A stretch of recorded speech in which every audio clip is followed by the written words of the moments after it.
네, 안녕하세요. 바쁜 삶 속에서 놓치기 쉬운 이슈를 정리해드리는 시간, 유한타 투데이 유투입니다. 작년에 이어 올해에도 지주 섹터 중에서 가장 주목을 받고 있는 기업이 있습니다. 바로 주 SK인데요. 많은 분들이 알고 계실 작년에 매우 핫했던 종목이죠. SK바이오팜 상장, 또 콜드체인 관련해서는 벨스타 제품 보유 등의 이슈가 있었고, 연말에는 로이반트, 그리고 2주 전에는 플러그파워 지분 투자 소식까지. SK는 자연스럽게 시장의 주목을 지속적으로 가져가고 있는 모습입니다. 그래서 오늘은 투자자분들께서 SK에 관심을 가져야 하는 이유, 또 놓치면 안 될 SK 투자 포인트들은 어떤 것들이 있는지에 대해서 정리해보고 알아보는 시간을 가져보도록 하겠습니다. 유한타 리서치 센터에서 지주 섹터 담당을 하고 계시는 최남범 위원님 모셨습니다. 안녕하세요. 네, 안녕하세요. 네. 먼저 SK 최근 주가 흐름은 어땠는지, 또 최근 주 SK가 어떤 영역에 투자에 집중하고 있는지부터 좀 말씀 부탁드립니다. 네. 주가 흐름을 보면 변동성이 커요. 지주 섹터 중에서 가장 변동성이 큰 종목 중에 하나고요. 작년도 초에 굉장히 좋은 주가 흐름을 보이다가 그 코로나 때문에 그 지수 많이 빠졌던 시기에 거의 10만 원까지 그 주가가 터치를 하게 되는데, 이때는 진짜 인생 걸고 샀어야 되는 시기라고 판단을 하고 있고요.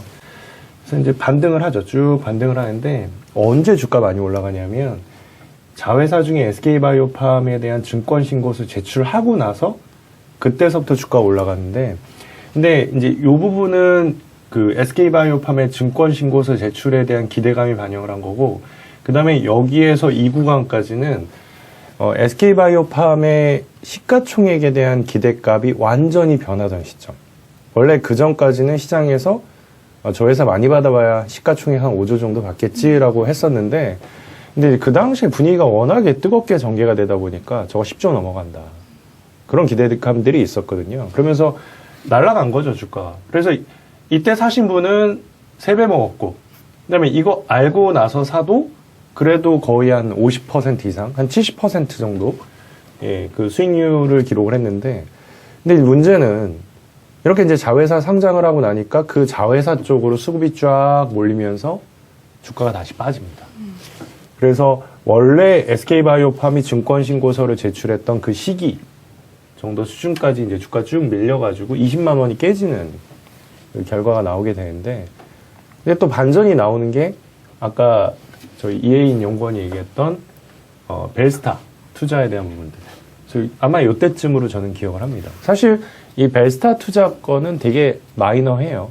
SK의 시가총액이나 전체 포트폴리오의 사이즈로 보면 되게 마이너한데, 어쨌든 지금의 시장은 그 굉장히 핫한 그 포트를 갖고 있냐 없냐, 이 이벤트 하나만으로 시가총액에 아주 적극적으로 반영해주는 상황이기 때문에, 그러니까 저 뉴스가 사실 주 SK의 투자 심리에 굉장히 좋은 영향을 미치게 됐고, 근데 그 이후에도 지금 주가가 승승장구를 해서 이 자료를 이제 발간을 한 게 제가 28만 원대 발간을 했었는데, 오늘 거의 34만 원까지 뚫어주는 모습을 보여주거든요. 왜 그렇게 계속 오를까? 그리고 얼마나 더 오를까? 그런 부분을 저는 오늘 말씀드리려고 하는데, 자, 그러면은 이 회사는 왜 저렇게 변동성이 크지? 그런 궁금증이 하나가 있을 거고, 그리고 이제 저를 포함한 지주 애널들이 대부분 SK를 되게 좋아해요. 그래서 왜 좋아하는지에 대한 그 차이점을 좀 말씀을 드리고자 합니다.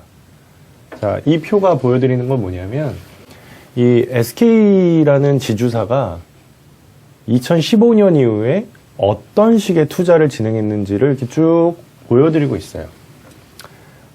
이걸 보시면서 그 투자자분들이 주목을 하셔야 되는 부분이 있습니다. 뭘까요? 바로 여기에요. 여기에 그 구분을 보시면 돼요. 구분을 보시면 첫 번째로 소재 배터리, 그 다음에 바이오, CMO, 물류도 그냥 일반 물류가 아닙니다. 콜드체인이나 뭐 그런 분야에 이제 들어가 있는 거고요. 뭐 데이터 센터, 모빌리티, 뭐 이런 식으로 이제 들어가 있습니다. 그러니까 이 산업이 어떤 영역인가요? 그러니까 지금 시장에서 제일 핫하다라고 분류가 될 수 있는 영역이겠죠. 이 소재 배터리 같은 경우에도 실제로 이 왓슨이라는 회사는 어마어마한 회사예요. 이게 중국에 있는 회사인데 동박 전 세계 1등입니다. 혹시 이혜인 연구원님은 그 두산 솔루스의 이익이 얼마 정도 나오신지 아세요? 솔루스 이익. 모르시죠? 네. 저도 몰라요. 근데 뭐 이익 못 낼 것 같아요. 제 생각에 그냥 밸류에이션만 엄청 뻥튀기가 되어 있는 거죠. 네. 근데 이 회사는 순이익이 2019년 기준으로 700억이나 나왔어요. 엄청나죠. 전 세계 동박 1등이에요. 근데 얼마 투자했는지 보세요. 3,800억 투자했거든요. 지분 30% 들고 있습니다.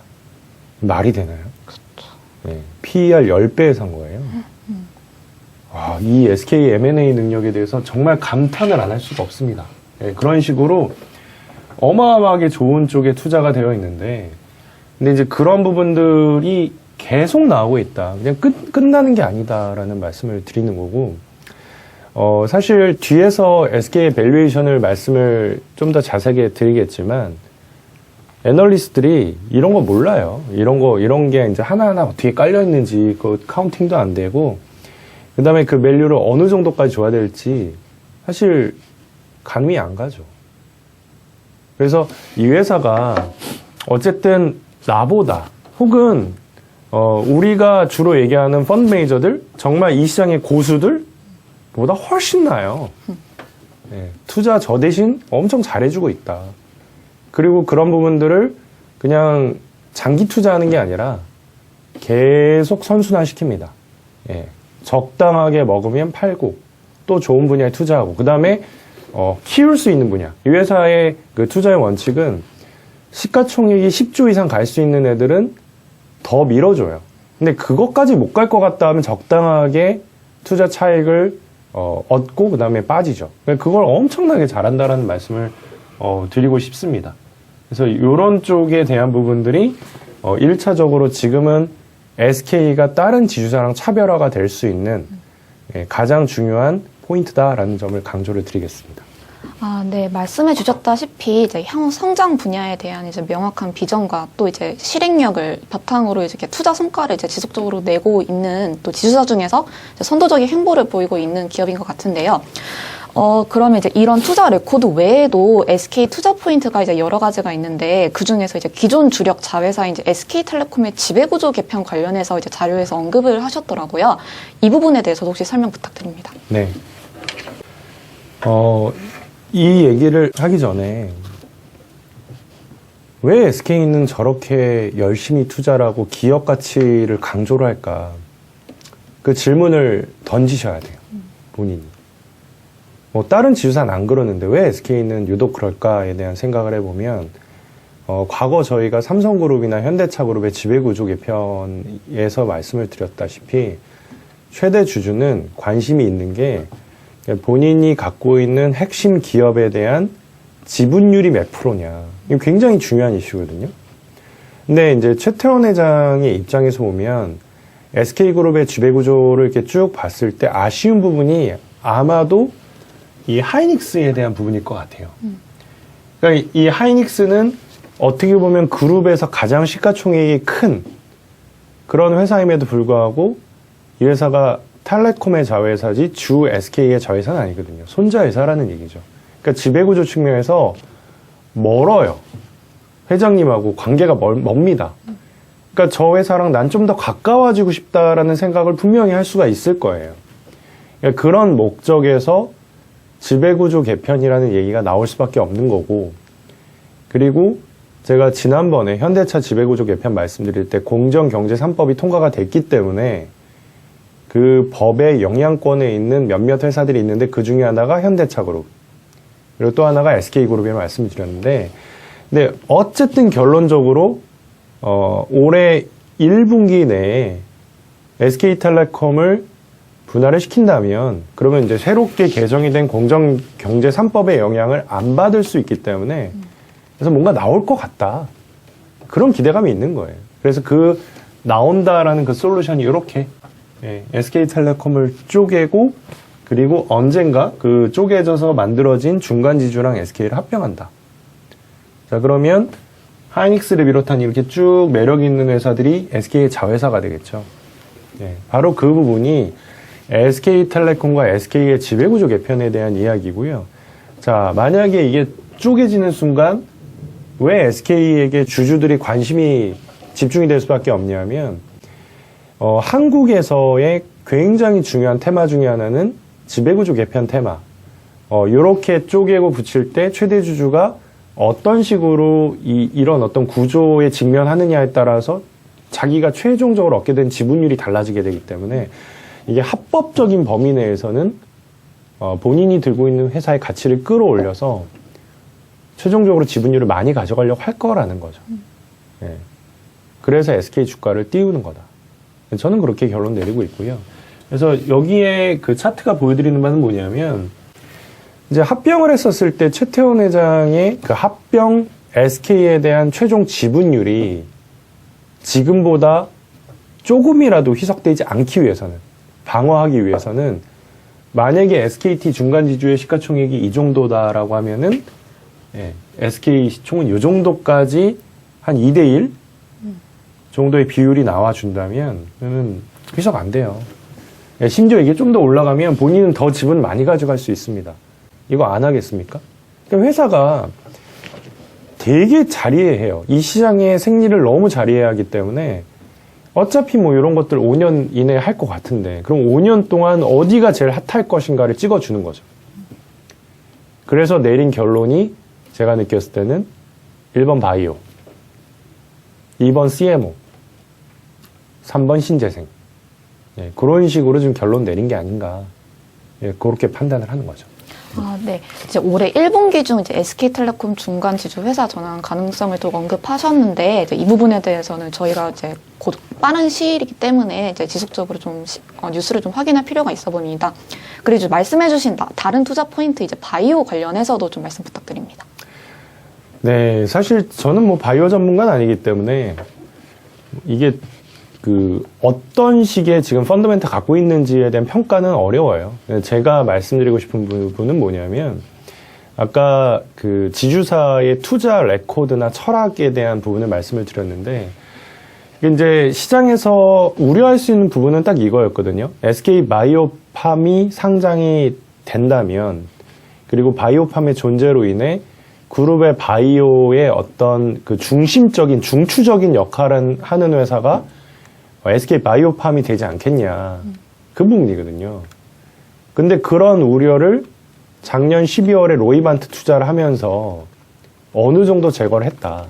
판단하는 겁니다. 자, 요 그림을 보시면, SK그룹이 어떻게 바이오 산업과 관련된 전략을 가져갈 것인지에 대해서 이 그림을 이렇게 보여드리고 있는데요.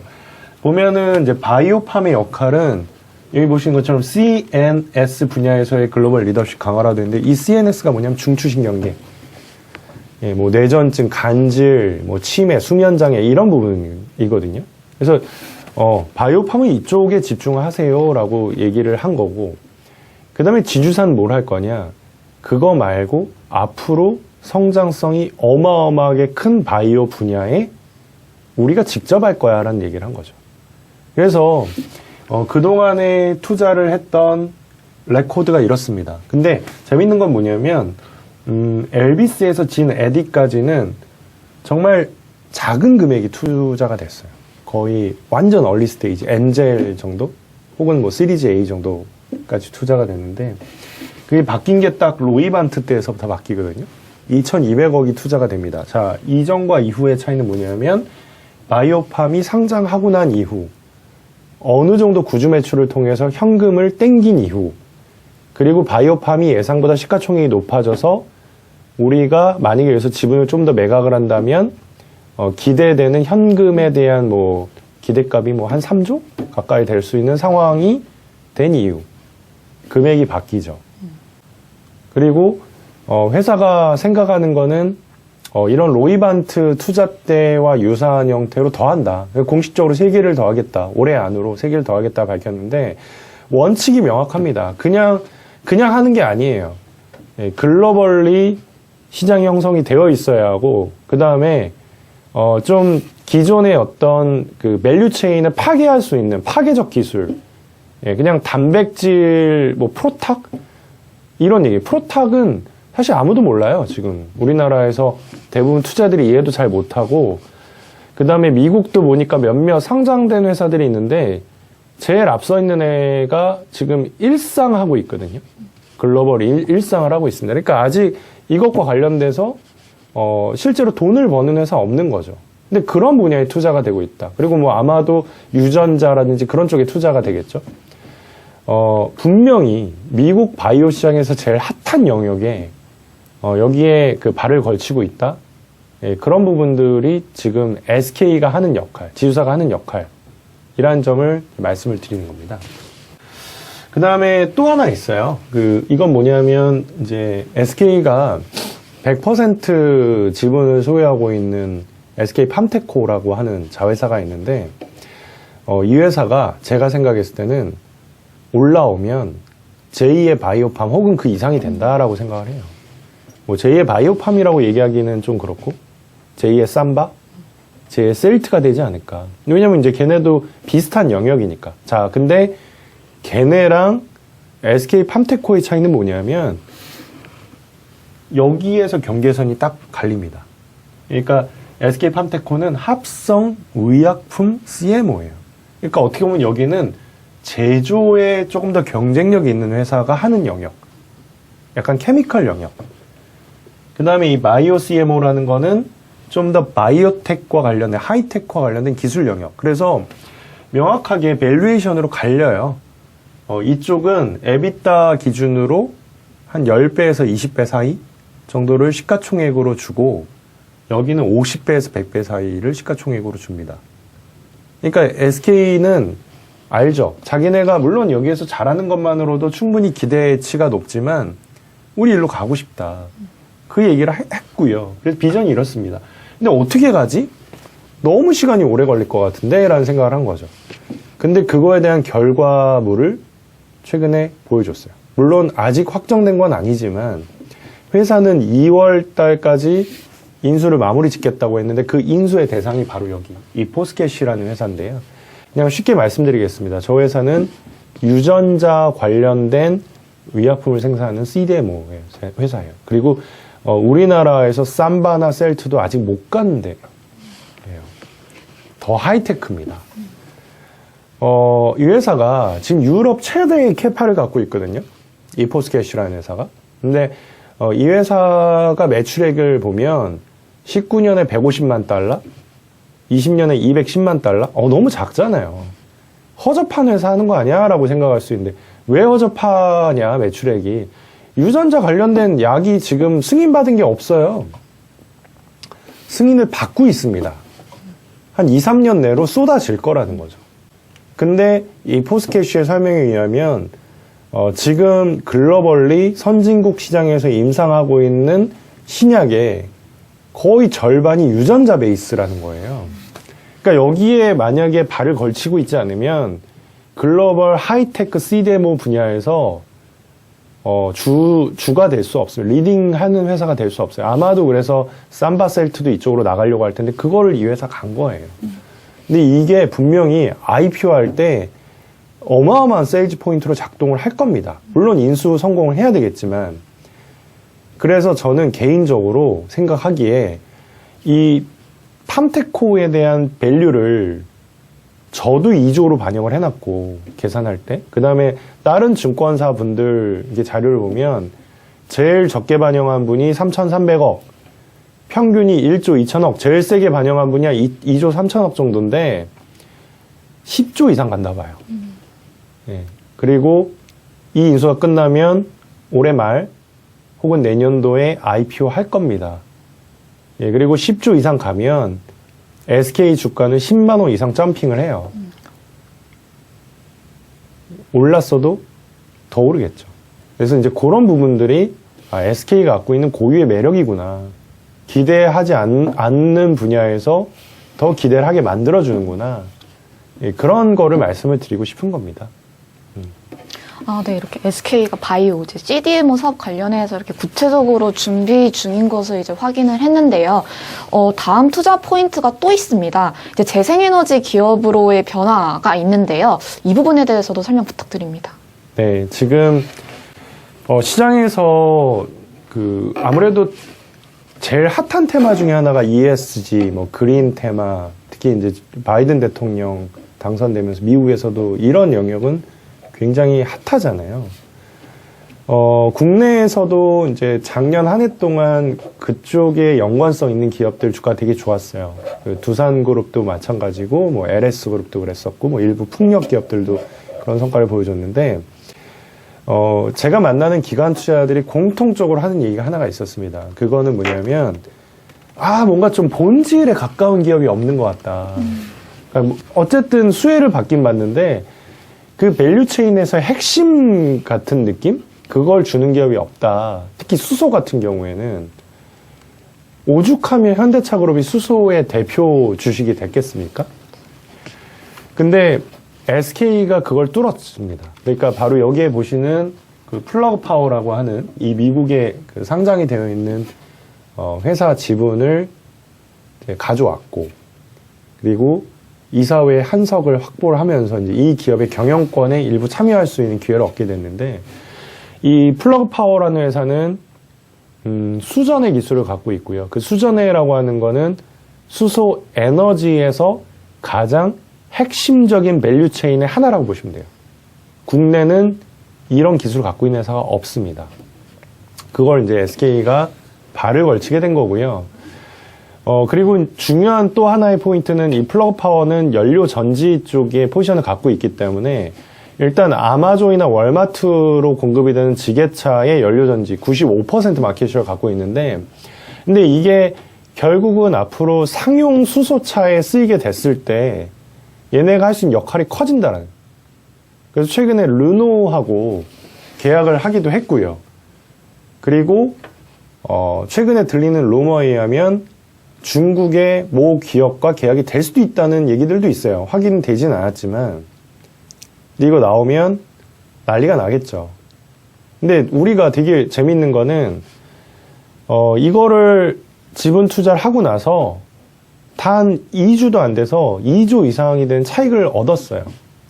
그러니까 그 정도로 투자를 잘한다라는 이제 인정을 받는 거고, 그 다음에 그렇게까지 기업 가치가 높아졌다는 거는 해외에서도 인정을 하는 거죠. SK랑 뭔가 같이 하면 그것과 연관된 사업 기회가 커질 수 있다. 특히 지금 플러그 파워가 굉장히 아쉬워할 수 있는 부분들은 아시아 지역에서의 사업 기회거든요. 근데 SK랑 같이 하기로 한 부분이 딱 여기에 얽혀 있습니다. 그래서 그거에 대한 기대감을 미국 현지에서도 반영을 해주고 있다는 거죠. 인정을 받고 있다라는 얘기입니다. 그래서 앞으로 이 그린 테마는 아마도 지금의 그 대통령 하에서, 그리고 앞으로 이제 조 바이든 이 대통령 하에서 계속적으로 부각이 될 수밖에 없는데, 근데 그 안에서 국내의 핵심 기업이 누구냐라고 하면 자신있게 이제는 SK라고 말씀을 드릴 수 있다는 거죠. 근데 이게, 작년도까지만 해도 이런 얘기를 할 수가 없었어요.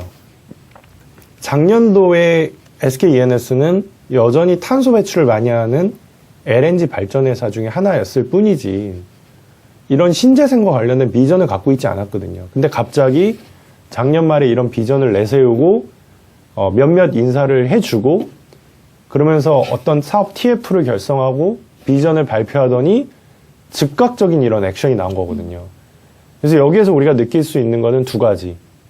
하나는 회사가 본질을 정확하게 꿰뚫고 있다. 이 산업에. 두 번째는 그거를 즉각적으로 실행할 수 있는 굉장히 빠른 의사결정 구조를 갖고 있다. 이거는 국내 어떤 기업에서도 찾아볼 수 없는 그런 속도입니다.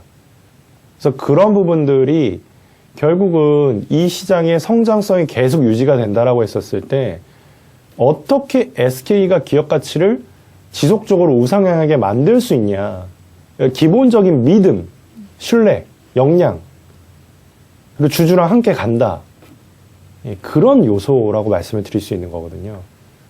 그래서 SK가 잘 될 수밖에 없다라는 부분을 사실은 이런 사례를 통해서도 말씀을 드릴 수가 있는 겁니다.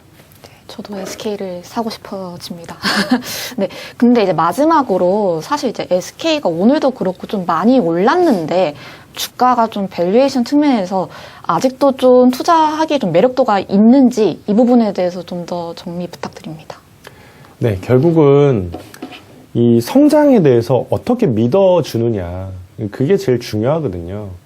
그러니까 여기에 이제 나부를 보시면 나부라는 거는 이 회사의 그 net asset value가 어느 정도 되는지를 이제 저희가 간접적으로 이렇게 비교를 해드리기 위해서 이렇게 계산을 했는데, 근데 이제 다른 지주사랑 가장 큰 차이는 뭐냐면 이런 요소들이 있다. 그리고 이런 요소들이 여기에 나와 있는 숫자 그 이상의 무언가를 갖고 있다. 아까 제가 팜테코 말씀드렸잖아요. 이게 10으로 바뀌는 순간 이 주당 나부는 45가 아니라 60이 됩니다.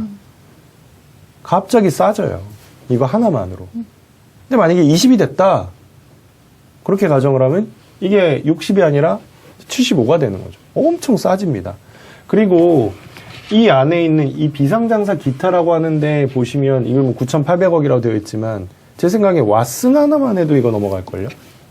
거의 한 2조 될 것 같은데요. 아까 제가 그 동박회사 얘기했었죠. 그거에다가 베트남의 빈그룹 2대 주주죠. 그 다음에 그 플러그 파워에 대한 지분을 거의 4조 원 가까이 갖고 있죠. 그런 것들이 여기 하나도 반영이 안 돼 있어요.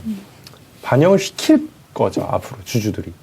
그래서 그런 식의 아직도 반영이 안 된 밸류들이 너무너무 많다라는 거 플러스 그 다음에 다른 지주사에서는 볼 수 없는 이제 그런 아이템들을 너무 많이 소유를 하고 있기 때문에 그래서 믿고 가자.